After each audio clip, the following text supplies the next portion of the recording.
and security in the contemporary world overview. And reading about world politics, we frequently encounter the terms security or national security. Do we know what these terms mean? Often, they are used to stop debate and discussion.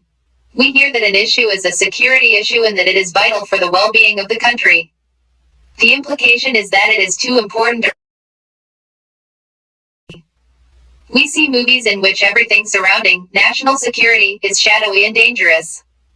Security seems to be something that is not the business of the ordinary citizen. In a democracy, surely this cannot be the case. As citizens of a security, what exactly is it? And what are India's security concerns? This chapter debates these questions. It introduces two different ways of looking at security and highlights the importance of keeping in mind different contexts are.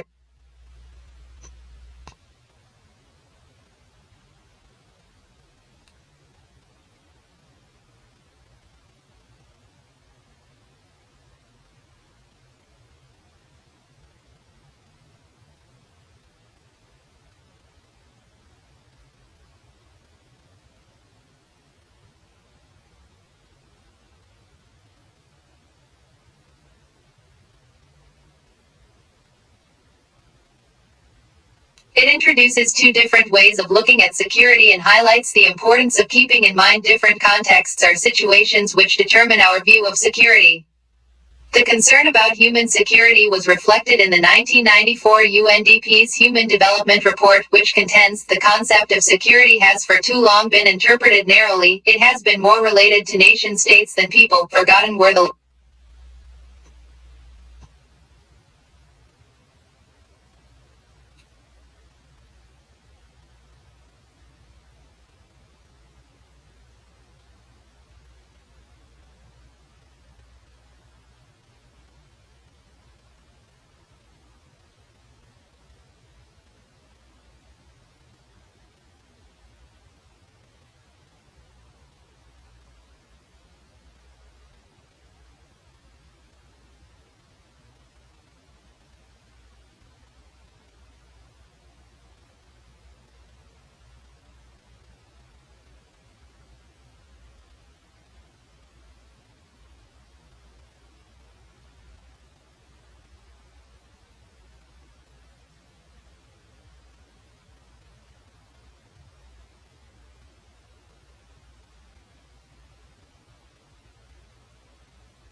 The concern about human security was reflected in the 1994 UNDP's Human Development Report, which contends the concept of security has for too long been interpreted narrowly. It has been more related to nation states than people, forgotten were the legitimate concerns of ordinary people who sought security in their daily lives.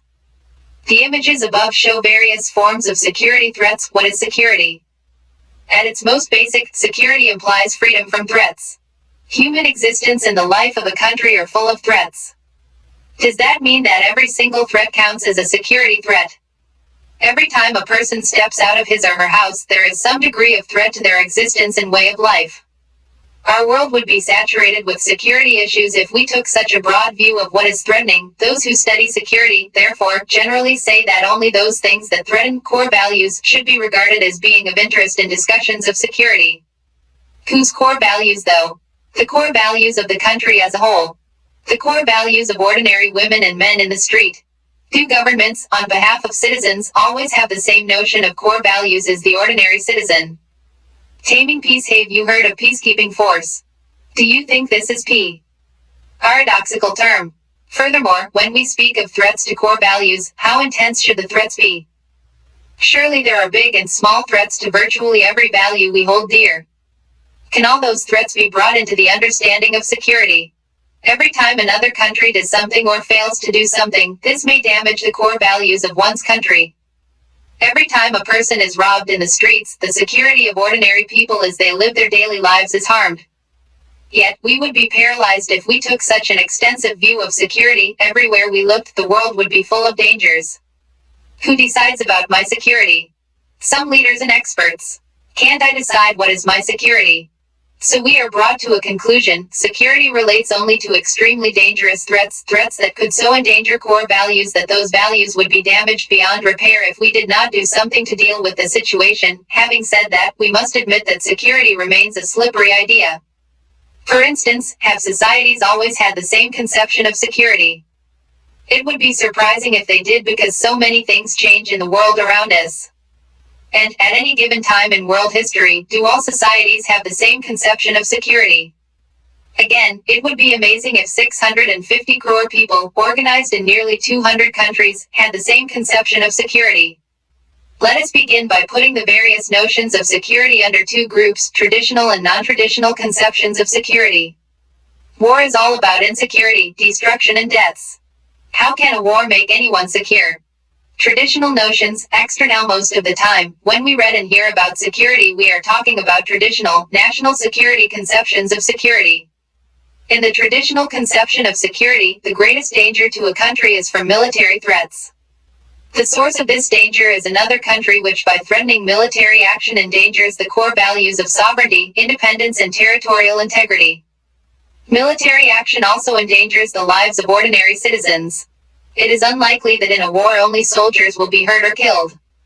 Quite often, ordinary men and women are made targets of war to break their support of the war. In responding to the threat of war, a government has three basic choices: to surrender, to prevent the other side from attacking by promising to raise the costs of war to an unacceptable level, and to defend itself when war actually breaks out so as to deny the attacking country its objectives and to turn back or defeat the attacking forces altogether. Governments may choose to surrender when actually confronted by war, but they will not advertise this as the policy of the country. Therefore, security policy is concerned with preventing war, which is called deterrence, and with limiting or ending war, which is called defense. Economy of war. Traditional security policy has a third component called balance of power. When countries look around them, they see that some countries are bigger and stronger. This is a clue to who might be a threat in the future. For instance, a neighboring country may not say it is preparing for attack. There may be no obvious reason for attack. But the fact that this country is very powerful is a sign that at some point in the future it may choose to be aggressive. Governments are, therefore, very sensitive to the balance of power between their country and other countries. They do work hard to maintain a favorable balance of power with other countries, especially those close by, those with whom they have differences, or with those they have had conflicts in the past. A good part of maintaining a balance of power is to build up one's military power, although economic and technological power are also important since they are the basis for military power. How do the big powers react when new countries claim nuclear status? On what basis can we say that some countries can be trusted with nuclear weapons while others can't be? A fourth and related component of traditional security policy is alliance building. An alliance is a coalition of states that coordinate their actions to deter or defend against military attack. Most alliances are formalized in written treaties and are based on a fairly clear identification of who constitutes the threat. Countries form alliances to increase their effective power relative to another country or alliance. Alliances are based on national interests and can change when national interests change. For example, the U.S. backed the Islamic militants in Afghanistan against the Soviet Union in the 1980s, but later attacked them when Al-Qaeda, a group of Islamic militants led by Osama bin Laden, launched terrorist strikes against America on the 11th of September 2001. In the traditional view of security, then, most threats to a country's security come from outside its borders. That is because the international system is a rather brutal arena in which there is no central authority capable of controlling behavior. Within a country, the threat of violence is regulated by an acknowledged central authority, the government. In world politics, there is no acknowledged central authority that stands above everyone else. It is tempting to think that the United Nations is such an authority or could become such an institution. However, as presently constituted, the UN is a creature of its members and has authority only to the extent that the membership allows it to have authority and obeys it. So, in world politics, each country has to be responsible for its own security. Let's do it. Browse through a week's newspaper and list all the external and internal conflicts that are taking place around the globe. Traditional notions. By now you will have asked yourself, doesn't security depend on internal peace and order? How can a society be secure if there is violence or the threat of violence inside its borders? And how can it prepare to face violence from outside its borders if it is not secure inside its borders? Traditional security must also, therefore, concern itself with internal security. The reason it is not given so much importance is that after the Second World War it seemed that for the most powerful countries on earth, internal security was more or less assured. We said earlier that it is important to pay attention to contexts and situations. While internal security was certainly a part of the concerns of governments historically, after the Second World War there was a context and situation in which internal security did not seem to matter as much as it had in the past. After 1945, the US and the Soviet Union appeared to be united and could expect peace within their borders. Most of the European countries, particularly the powerful Western European countries, faced no serious threats from groups or communities living within those borders.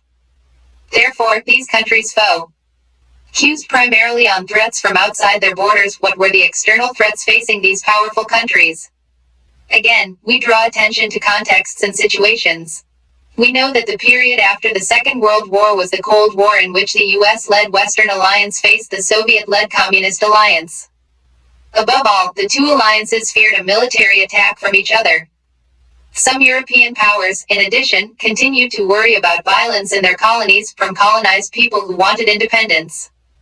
We have only to remember the French fighting in Vietnam in the 1950s or the British fighting in Kenya in the 1950s and the early 1960s. As the colonies became free from the late 1940s onwards, their security concerns were often similar to that of the European powers. Some of the newly independent countries, like the European powers, became members of the Cold War alliances. They, therefore, had to worry about the Cold War becoming a hot war and dragging them into hostilities against neighbors who might have joined the other side in the Cold War, against the leaders of the alliances, the United States or Soviet Union, or against any of the other partners of the US and Soviet Union. The Cold War between the two superpowers was responsible for approximately one-third of all wars in the post-Second World War period. Most of these wars were fought in the Third World. Just as the European colonial powers feared violence in the colonies, some colonial people feared, after independence, that they might be attacked by their former colonial rulers in Europe. They had to prepare, therefore, to defend themselves against an imperial war. Third World Arms. Copyright Aries Kagel Cartoons Inc. The security challenges facing the newly independent countries of Asia and Africa were different from the challenges in Europe in two ways. For one thing, the new countries faced the prospect of military conflict with neighboring countries. For another, they had to worry about internal military conflict. These countries faced threats not only from outside their borders, mostly from neighbors, but also from within. Many newly independent countries came to fear their neighbors even more than they feared the US or Soviet Union or the former colonial powers. They quarreled over borders and territories or control of people and populations, or all of these simultaneously. Internally, the new states worried about threats from separatist movements which wanted to form independent countries. Sometimes, the external and internal threats merged. A neighbor might help or instigate an internal separatist movement leading to tensions between the two neighboring countries. Internal wars now make up more than 95% of all armed conflicts fought anywhere in the world. Between 1946 and 1991, there was a 12-fold rise in the number of civil wars, the greatest jump in 200 years. So, for the new states, external wars with neighbors and internal wars posed a serious challenge to their security. Those who fight against their own country must be unhappy about something. Perhaps it is their insecurity that creates insecurity for the country. Traditional security and cooperation. In traditional security, there is a recognition that cooperation in limiting violence is possible. These limits relate both to the ends and the means of war. It is now an almost universally accepted view that countries should only go to war for the right reasons, primarily self-defense or to protect other people from genocide.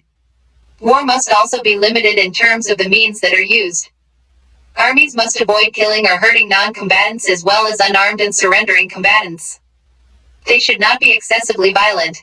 Force must in any case be used only after all the alternatives have failed. Traditional views of security do not rule out other forms of cooperation as well. The most important of these are disarmament, arms control, and confidence building. Disarmament requires all states to give up certain kinds of weapons. For example, the 1972 Biological Weapons Convention (BWC) and the 1992 Chemical Weapons Convention (CWC) banned the production and possession of these weapons. More than 155 states acceded to the BWC and 181 states acceded to the CWC. Both conventions included all the great powers. But the superpowers, the US and Soviet Union, did not want to give up the third type of weapons of mass destruction, namely, nuclear weapons, so they pursued arms control. Arms control regulates the acquisition or development of weapons. The Anti-Ballistic Missile (ABM) Treaty in 1972 tried to stop the United States and Soviet Union from using ballistic missiles as a defensive shield to launch a nuclear attack. While it did allow both countries to deploy a very limited number of defensive systems, it stopped them from large-scale production of those systems. As we noted in Chapter 1, the US and Soviet Union signed a number of other arms control treaties including the Strategic Arms Limitations Treaty II or SALT II and the Strategic Arms Reduction Treaty (START). The Nuclear Non-Proliferation Treaty (NPT) of 1968 was an arms control treaty in the sense that it regulated the acquisition of nuclear weapons. Those countries that had tested and manufactured nuclear weapons before 1967 were allowed to keep their weapons, and those that had not done so were to give up the right to acquire them. The NPT did not abolish nuclear weapons, rather, it limited the number of countries that could have them. The text says, whether elevated or under attack, the Department of Homeland Security Terror Meter takes the uncertainty out of staying informed of the level of terror in our nation. Move the terror indicator to the current threat level, which corresponds to how terrified the American people are of the threat of terror attacks. Terror is all around us and can strike at any time. Thanks to the terror meter, you will never have to wonder how terrified you should be. Proceed with caution. Traditional security also accepts confidence building as a means of avoiding violence. Confidence building is a process in which countries share ideas and information with their rivals. They tell each other about their military intentions and, up to a point, their military plans. This is a way of demonstrating that they are not planning a surprise attack. They also tell each other about the kind of forces they possess, and they may share information on where those forces are deployed. In short, confidence building is a process designed to ensure that rivals do not go to war through misunderstanding or misperception. Overall, traditional conceptions of security are principally concerned with the use, or threat of use, of military force. In traditional security, force is both the principal threat to security and the principal means of achieving security. How funny. First they make deadly and expensive weapons. Then they make complicated treaties to save themselves from these weapons. They call it security. Non-traditional notions of security go beyond military threats to include a wide range of threats and dangers affecting the conditions of human existence. They begin by questioning the traditional referent of security. In doing so, they also question the other three elements of security: what is being secured, from what kind of threats, and the approach to security. When we say referent, we mean security for who? In the traditional security conception, the referent is the state with its territory and governing institutions. In the non-traditional conceptions, the referent is expanded. When we ask security for who? Proponents of non-traditional security reply, not just the state but also individuals or communities or indeed all of humankind. Non-traditional views of security have been called human security or global security. Human security is about the protection of people more than the protection of states. Human security and state security should be, and often are, the same thing.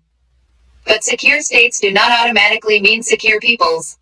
Protecting citizens from foreign attack may be a necessary condition for the security of individuals, but it is certainly not a sufficient one. Indeed, during the last 100 years, more people have been killed by their own governments than by foreign armies. All proponents of human security agree that its primary goal is the protection of individuals. However, there are differences about precisely what threats individuals should be protected from. Proponents of the narrow concept of human security focus on violent threats to individuals or, as former UN Secretary General Kofi Annan puts it, the protection of communities and individuals from internal violence. Proponents of the broad concept of human security argue that the threat agenda should include hunger, disease, and natural disasters because these kill far more people than war, genocide, and terrorism combined. Human security policy, they argue, should protect people from these threats as well as from violence. In its broadest formulation, the human security agenda also encompasses economic security and threats to human dignity. Put differently, the broadest formulation stresses what has been called freedom from want and freedom from fear, respectively. The cartoon comments on the massive expenditure on defense and lack of money for peace-related initiatives in the U.S. Is it any different in our country? The idea of global security emerged in the 1990s in response to the global nature of threats such as global warming, international terrorism, and health epidemics like AIDS and bird flu and so on. No country can resolve these problems alone. And, in some situations, one country may have to disproportionately bear the brunt of a global problem such as environmental degradation. For example, due to global warming, a sea 2.0 meters would flood 20% of Bangladesh, inundate most of the Maldives, and threaten nearly half the population of Thailand.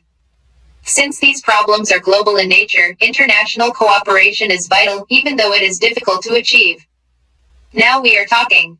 That is what I call real security for real human beings. New sources of threats. The non-traditional conceptions, both human security and global security, focus on the changing nature of threats to security. We will discuss some of these threats in the section below. Terrorism refers to political violence that targets civilians deliberately and indiscriminately.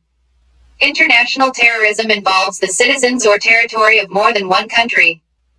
Terrorist groups seek to change a political context or condition that they do not like by force or threat of force.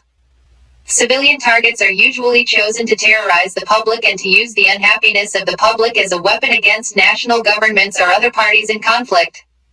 Taking the train. Copyright tab. Kegel Cartoons Inc. The classic cases of terrorism involve hijacking planes or planting bombs in trains, cafes, markets, and other crowded places. Since the 11th of September 2001, when terrorists attacked the World Trade Center in America, other governments and public have paid more attention to terrorism, though terrorism itself is not new. In the past, most of the terror attacks have occurred in the Middle East, Europe, Latin America, and South Asia. Why do we always look outside when talking about human rights violations? Don't we have examples from our own country? Human rights have come to be classified into three types. The first type is political rights such as freedom of speech and assembly. The second type is economic and social rights. The third type is the rights of colonized people or ethnic and indigenous minorities. While there is broad agreement on this classification, there is no agreement on which set of rights should be considered as universal human rights, nor what the international community should do when rights are being violated. He doesn't exist. Since the 1990s, developments such as Iraq's invasion of Kuwait, the genocide in Rwanda, and the Indonesian military's killing of people in East Timor have led to a debate on whether or not the UN should intervene to stop human rights abuses. There are those who argue that the UN Charter empowers the international community to take up arms in defense of human rights. Others argue that the national interests of the powerful states will determine which instances of human rights violations the UN will act upon. Global poverty is another source of insecurity. World population, now at 650 crore, will reach 700 to 800 crore within 25 years and 1,000 crore. Currently, half the world's population growth occurs in just 6 countries: India, China, Pakistan, Nigeria, Bangladesh, and Indonesia. Among the world's poorest countries, population is expected to triple in the next 50 years, whereas many rich countries will see population shrinkage in that period. High per capita income and low population growth make rich states or rich social groups get richer, whereas low incomes and high population growth reinforce each other to make poor states and poor groups get poorer. Globally, this disparity contributes to the gap between the northern and southern countries of the world. Within the South, disparities have also sharpened, as a few countries have managed to slow down population growth and raise incomes while others have failed to do so. For example, most of the world's armed conflicts now take place in sub-Saharan Africa, which is also the poorest region of the world. At the turn of the 21st century, more people were being killed in wars in this region than in the rest of the world combined. Let's take a map of Africa and plot various threats to the people's security. Tie on that map, poverty in the South has also led to large-scale migration to seek a better life, especially better economic opportunities, in the North. This has created international political frictions. International law and norms make a distinction between migrants, those who voluntarily leave their home countries, and refugees, those who flee from war, natural disaster, or political persecution. States are generally supposed to accept refugees, but they do not have to accept migrants. While refugees leave their country of origin, people who have fled their homes but remain within national borders are called internally displaced people. Kashmiri Pandits that fled the violence in the Kashmir Valley in the early 1990s are an example of an internally displaced community. Credit www.unhcr.org. The World Refugee Map tallies almost perfectly with the World Conflicts Map because wars and armed conflicts in the South have generated millions of refugees seeking safe haven. From 1990 to 1995, 70 states were involved in 93 wars which killed about 55 lakh people. As a result, individuals and families and, at times, whole communities have been forced to migrate because of generalized fear of violence or due to the destruction of livelihoods, identities, and living environments. A look at the correlation between wars and refugee migration shows that in the 1990s, all but 3 of the 60 refugee flows coincided with an internal armed conflict. Health epidemics such as HIV/AIDS, bird flu, and severe acute respiratory syndrome (SARS) have rapidly spread across countries through migration, business, tourism, and military operations. One country's success or failure in limiting the spread of these diseases affects infections in other countries. By 2003, an estimated 4 crore people worldwide, 2/3 of them in Africa and half of the rest in South Asia. In North America and other industrialized countries, new drug therapies dramatically lowered the death rate from HIV/AIDS in the late 1990s. But these treatments were too expensive to help poor regions like Africa, where it has proved to be a major factor in driving the region backward into deeper poverty. Other new and poorly understood diseases such as Ebola virus, hantavirus, and hepatitis C have emerged, while old diseases like tuberculosis, malaria, dengue fever, and cholera have mutated into drug-resistant forms that are difficult to treat. Epidemics among animals have major economic effects. Since the late 1990s, Britain has lost billions of dollars of income during an outbreak of the mad cow disease, and bird flu shut down supplies of poultry exports from several Asian countries. Such epidemics demonstrate the growing interdependence of states, making their borders less meaningful than in the past and emphasize the need for international cooperation. How should the world address issues shown here? Kashif, the Hindu expansion of the concept of security does not mean that we can include any kind of disease or distress in the ambit of security. If we do that, the concept of security stands to lose its coherence. Everything could become a security issue.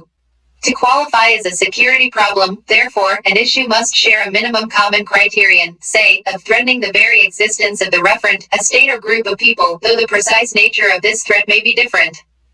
For example, the Maldives may feel threatened by global warming because a big part of its territory may be submerged with the rising sea level, whereas for countries in southern Africa, HIV/AIDS poses a serious threat as 1 in 6 adults has the disease, 1 in 3 for Botswana, the worst case. In 1994, the Tutsi tribe in Rwanda faced a threat to its existence as nearly 5 lakh of its people were killed by the rival Hutu tribe in a matter of weeks. This shows that non-traditional conceptions of security, like traditional conceptions of security, vary according to local context. Dealing with many of these non-traditional threats to security require cooperation rather than military confrontation. Military force may have a role to play in combating terrorism or in enforcing human rights, and even here there is a limit to what force can achieve, but it is difficult to manage migration and refugee movements, and control epidemics. Indeed, in most cases, the use of military force would only make matters worse. World blindness. Far more effective is to devise strategies that involve international cooperation. Cooperation may be bilateral, i.e. between any two countries, regional, continental, or global. It would all depend on the nature of the threat and the willingness and ability of countries to respond. Cooperative security may also involve a variety of other players, both international and national. International organizations, the UN, the World Health Organization, the World Bank, the IMF, etc., non-governmental organizations, Amnesty International, the Red Cross, private foundations and charities, churches and religious organizations, trade unions, associations, social and development organizations, businesses and corporations, and great personalities, e.g. Mother Teresa, Nelson Mandela. I feel happy when I hear that my country has nuclear weapons. But I don't know how exactly it makes me and my family more secure. Cooperative security may involve the use of force as a last resort. The international community may have to sanction the use of force to deal with governments that kill their own people or ignore the misery of their populations who are devastated by poverty, disease and catastrophe. It may have to agree to the use of violence against international terrorists and those who harbor them. Non-traditional security is much better when the use of force is sanctioned and applied collectively by the international community rather than when an individual country decides to use force on its own. India's security strategy. India has faced traditional, military, and non-traditional threats to its security that have emerged from within as well as outside its borders. Its security strategy has four broad components, which have been used in a varying combination from time to time. The first component was strengthening its military capabilities because India has been involved in conflicts with its neighbors Pakistan in 1947-48, 1965, 1971 and 1999, and China in 1962. Since it is surrounded by nuclear-armed countries in the South Asian region, India's decision to conduct nuclear tests in 1998 was justified by the Indian government in terms of safeguarding national security. India first tested a nuclear device in 1974. The second component of India's security strategy has been to strengthen international norms and international institutions to protect its security interests. India's first Prime Minister, Jawaharlal Nehru, supported the cause of Asian solidarity, decolonization, disarmament, and the UN as a forum in which international conflicts could be settled. India also took initiatives to bring about a universal and non-discriminatory non-proliferation regime in which all countries would have the same rights and obligations with respect to weapons of mass destruction, nuclear, biological, chemical. It argued for an equitable new international economic order, NIEO. Most importantly, it used non-alignment to help carve out an area of peace outside the bloc politics of the two superpowers.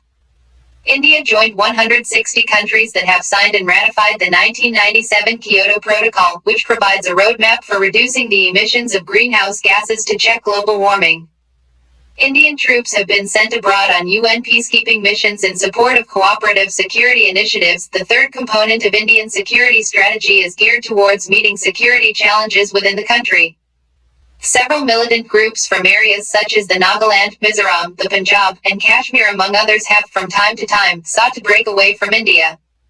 India has tried to preserve national unity by adopting a democratic political system, which allows different communities and groups of people to freely articulate their grievances and share political power. Finally, there has been an attempt in India to develop its economy in a way that the vast mass of citizens are lifted out of poverty and misery and huge economic inequalities are not allowed to exist. The attempt has not quite succeeded. We are still a very poor and unequal country. Yet democratic politics allows spaces for articulating the voice of the poor and the deprived citizens. There is a pressure on the democratically elected governments to combine economic growth with human development. Thus, democracy is not just a political ideal, a democratic government is also a way to provide greater security. You will read more about the successes and failures of Indian democracy in this respect in the textbook on politics in India since independence. Let's do it. Compare the expenditure by the Indian government on traditional security with its expenditure on non-traditional security. Let's do it. TOGTHERSTPS. Narrate the following imaginary situation of 4 villages settled on the banks of a river. Kodabag, Gawali, Kandali and Gapa are villages adjoining each other beside a river. People in Kodabag were the first settlers on the riverbank. They had an uninterrupted access to abundant natural resources available in the region. Gradually, people from different regions started coming to this region because of the abundant natural resources and water. Now there are 4 villages. With time, the population of these villages expanded. But resources did not expand. Each village started making claims over natural resources, including the boundary of their respective settlement. Inhabitants of Cotabag argued for a greater share in natural resources, as they were the first settlers. Settlers of Kandalli and Gewali said that as they have bigger populations than the others, they both need a greater share. The people of Gapa said as they are used to an extravagant life, they need a bigger share, though their population is smaller in size. All four villages disagreed with each other's demands and continued to use the resources as they wished. This led to frequent clashes among the villagers. Gradually, everybody felt disgusted with the state of affairs and lost their peace of mind. Now they all wish to live the way they had lived earlier. But they do not know how to go back to that golden age. Make a brief note describing the characteristics of each village. The description should reflect the actual nature of present-day nations. Divide the classroom into 4 groups. Each group is to represent a village. Hand over the village notes to the respective groups. The teacher is to allot a time, 15 minutes, for group discussions on how to go back to the golden age. Each should develop its own strategy. All groups are to negotiate freely among themselves as village representatives to arrive at a solution within 20 minutes. Each would put forth its arguments and counter-arguments. The result could be an amicable agreement accommodating the demands of all, which seldom happens, or the entire discussion ends without achieving the purpose. Ideas for the teacher link the villages to nations and connect to the problems of security, threat to geographical territory, access to natural resources, insurgency, and so on. Talk out the observations made during the negotiation and explain how similarly the nations behave while negotiating on related issues. The activity could be concluded by making reference to some of the current security issues between and among nations. EXERCISCS 1. Match the terms with their meaning. I. Confidence building measures, CBMs. E. Arms control. E. Alliancev. Disarmamenta. Giving up certain types of weapon. SB. A process of exchanging information on defense matters between nations on a regular basis. A coalition of nations meant to deter or defend against military attack. SD. Regulates the acquisition or development of weapons. 2. Which among the following would you consider as a traditional security concern, non-traditional security concern, not a threat? A. The spread of chikungunya, dengue fever. Inflow of workers. Emergence of a group demanding nationhood for their region. Emergence of a group demanding autonomy for their region. A newspaper that is critical of the armed forces in the country. 3. What is the difference between traditional and non-traditional security? Which category would the creation and sustenance of alliances belong to? 4. What are the differences in the threats that people in the third world face and those living in 5. Is terrorism a traditional or non-traditional threat to security? 6. What are the choices available to a state when its security is threatened, according to the traditional security perspective? 7. What is balance of power? How could a state achieve this? 8. What are the objectives of military alliances? Give an example of a functioning military alliance with its specific objectives. 9. Rapid environmental degradation is causing a serious threat to security. Do you agree with the statement? Substantiate your arguments. 10. Nuclear weapons as deterrence or defense have limited usage against contemporary security threats to states. Explain the statement. 11. Looking at the Indian scenario, what type of security has been given priority in India, traditional or non-traditional? What examples could you cite to substantiate the argument?